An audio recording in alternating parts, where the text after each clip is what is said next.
morning, students. Today we will continue with Geography Chapter 3, Drainage. In the previous class we have discussed about the three important Himalayan rivers, that is River Indus, River Ganga and River Brahmaputra. So today we will be discussing about the peninsular rivers. So let's start with the peninsular rivers. Peninsular rivers are older than the Himalayan rivers, and the Western Ghat act as a water divider between the major peninsular rivers and discharge their water in the Bay of Bengal and Arabian Sea. Whatever the rivers which are originating from Peninsular Plateau, that is merging in the Arabian Sea and Bay of Bengal. That means from where the source it is coming, but it is merging into the Bay of Bengal and Arabian Sea. And there are many major rivers which are found in the peninsular region or plateau. That is, we have Mahanadi, Godavari, Krishna, Kaveri. These are east flowing rivers which flows, or you can say flows in the east direction and merges into the Bay of Bengal. And there are two another rivers, that is Narmada and Tapi. They are west flowing rivers. That means they will merge into the Arabian Sea.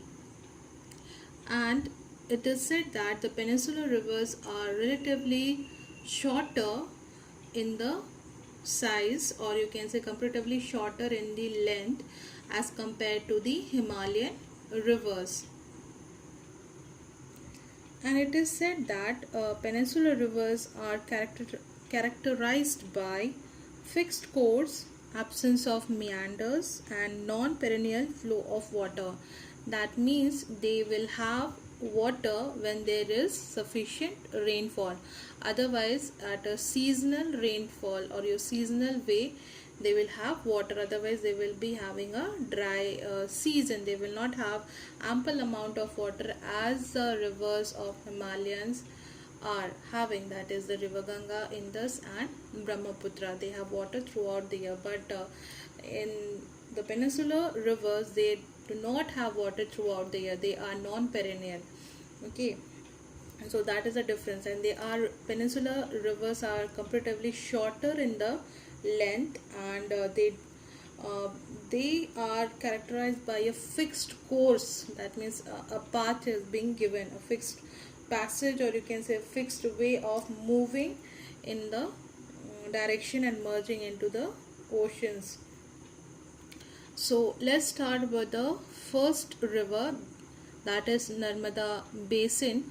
This river is the west flowing river. Okay, this Narmada river will merge in the Arabian Sea.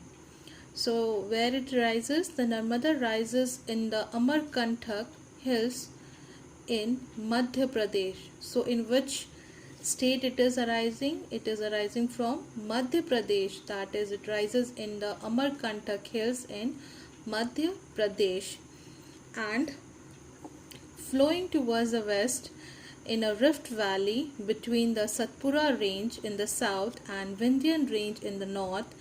It has a pictorial gorge in marble rocks and Dhundhara waterfall near Jabalpur. So this river is situated where? In the rises in the Amarkantak hills in the Madhya Pradesh. So from this diagram, so you can understand. So from here it is from Amarkantak region. So from here it is rising in the states of Madhya Pradesh, and then it is merging into the Arabian Sea. So from here, from this range, it is moving in this direction. So Vindhyan range is on this north and Satpura range it is in the south. So it is in between of these two ranges. Okay, and you can see here the Tapi river. It is also flowing from the Madhya Pradesh region and of the Satpura range, and it is moving in this direction. It is merging into the Arabian Sea. In the same way, two more rivers are there, that is Sabarmati and Mahi. Both rivers are also flowing into the Arabian Sea. And the Narmada basin covers parts of Madhya Pradesh and Gujarat. So which are the areas it is covering? It is covering the areas of Madhya Pradesh and Gujarat, that is Narmada river. Moving to the Tapi river. Tapi river in the Satpura range in the Betula district of Madhya Pradesh. So both the rivers are flowing or rising from which state? Madhya Pradesh. So Tapi rises in Satpura range in the Betula district of Madhya Pradesh, and it covers the parts of Madhya Pradesh, Gujarat and Maharashtra. So this river, that is Tapi river, is covering which are the states? That is Madhya Pradesh, Gujarat and Maharashtra. Please remember this, which are the areas it is covering.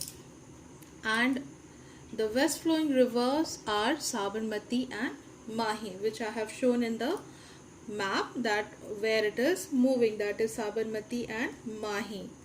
Now moving to the other important or major river basin, that is the Godavari basin.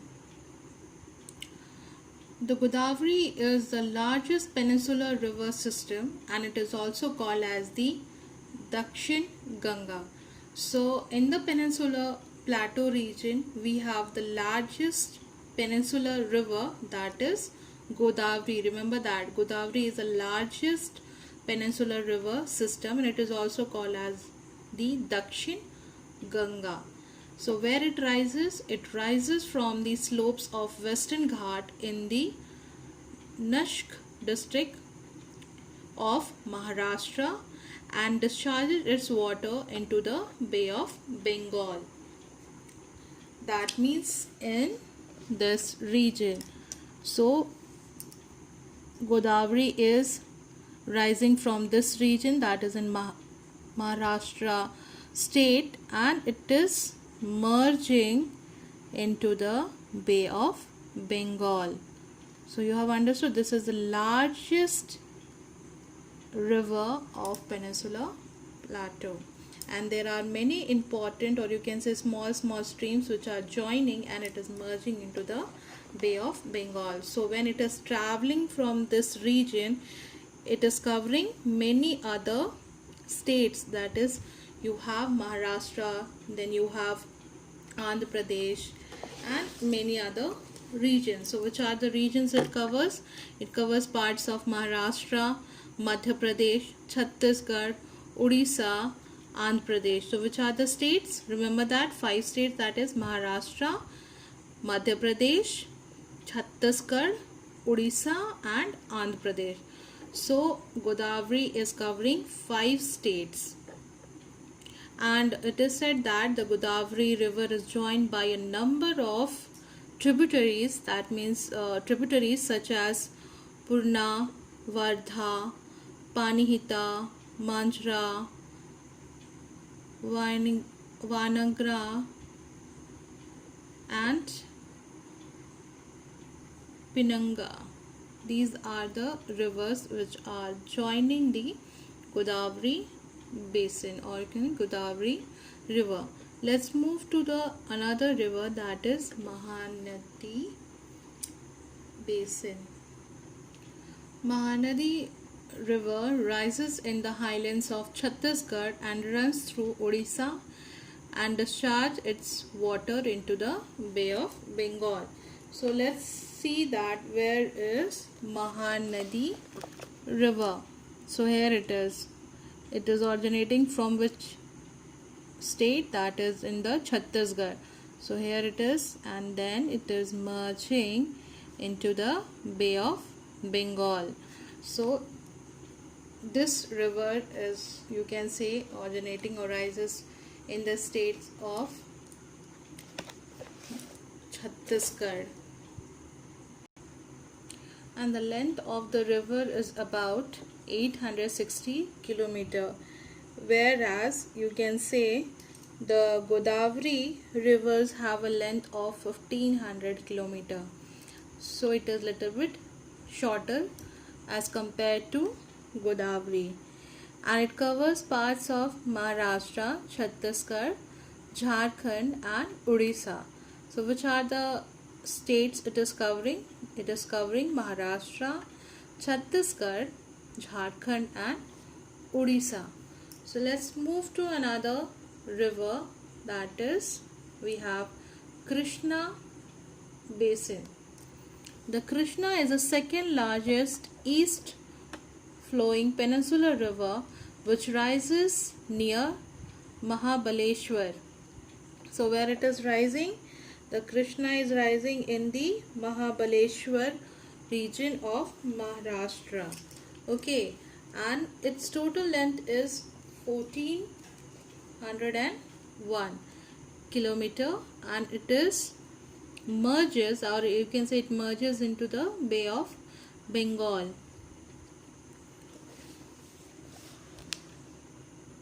So Krishna is from here, from this region, it is merging, and it is merging into the Bay of Bengal, that is in the Maharashtra region. Okay, that is rises in the Mahabaleshwar, and it is merging into the Bay of Bengal. And there are other important rivers which are merging, that is Koyna, we have Tungabhadra, Ghataprabha and Bhima, Musi. These are the major tributaries which are joining the Krishna river, and it covers the parts of Maharashtra, Karnataka and Andhra Pradesh. So it is covering Maharashtra, Andhra Pradesh and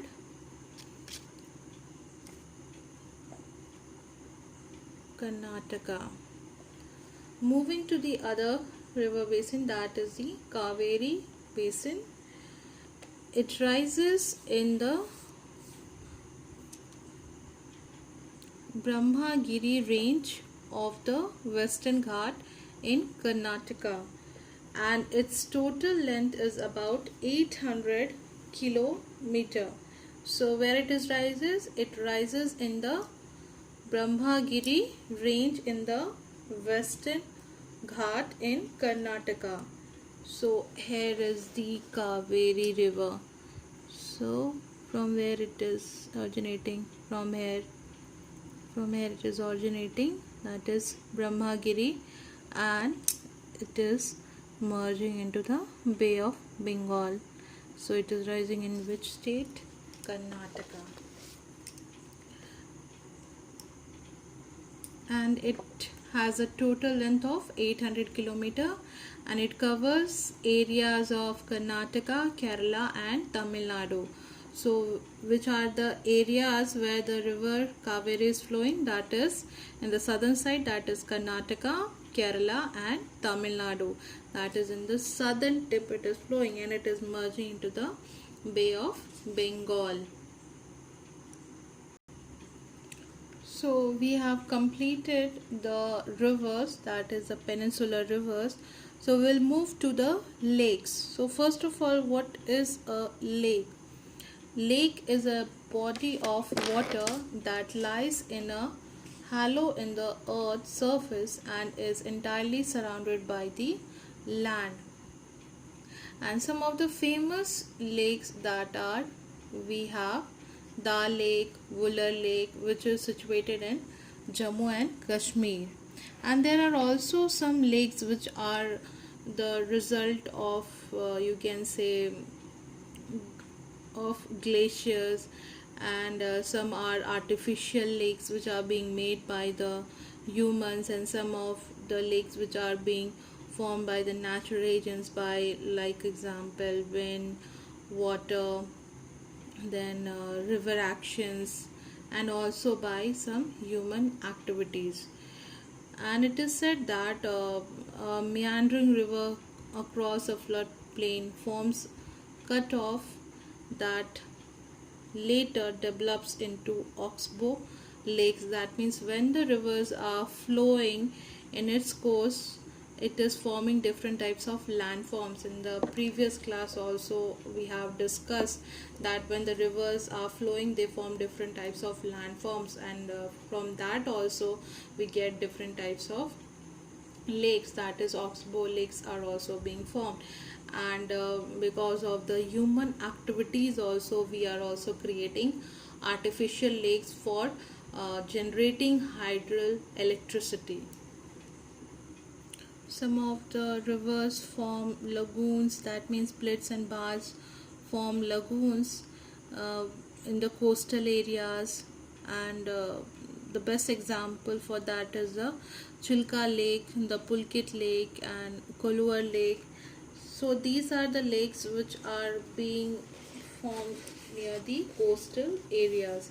So there are regions which are being seen that it has inland drainage, and they depend upon season. That means on rainy season only they will have water, otherwise they will not have water in these lakes. So the best example of the lake, you can say, that is the Sambar Lake, which is in Rajasthan, which is also called to be as a salt lake, because in that water it being used for producing salt. So we have the famous Sambhar Lake, which we call it. It is found in Rajasthan region. Please remember that. And most of the freshwater lakes are being found in the regions of Himalayan, and because of the glacier origin, or you can say these are the some of the lakes which are of Himalayan origin. So in that lakes we have fresh water. And the Vular Lake in Jammu and Kashmir are also said to be as a result of lakes formed by the tectonic plate movement. Okay, so the Vular Lake and the Jammu, which is situated in Jammu and Kashmir, is a result of tectonic plates, that is a movement of the land masses. And it is the largest freshwater lake in India. So Vular Lake is having the largest freshwater lake in India. Even the Dal Lake, the Bhimtal, Nainital, and Loktal are famous freshwater lake. That means in these regions we have the good water quality, or you can say fresh water, pure water is being found in these types of lake. And it is said that apart from the natural lake, there are also rivers which are being generated by humans because of the hydropower electricity. That is, we have made a artificial lake, that is Guru Govind Sagar, that is given a project name for the electricity, that is Bhakra Nangal Dam.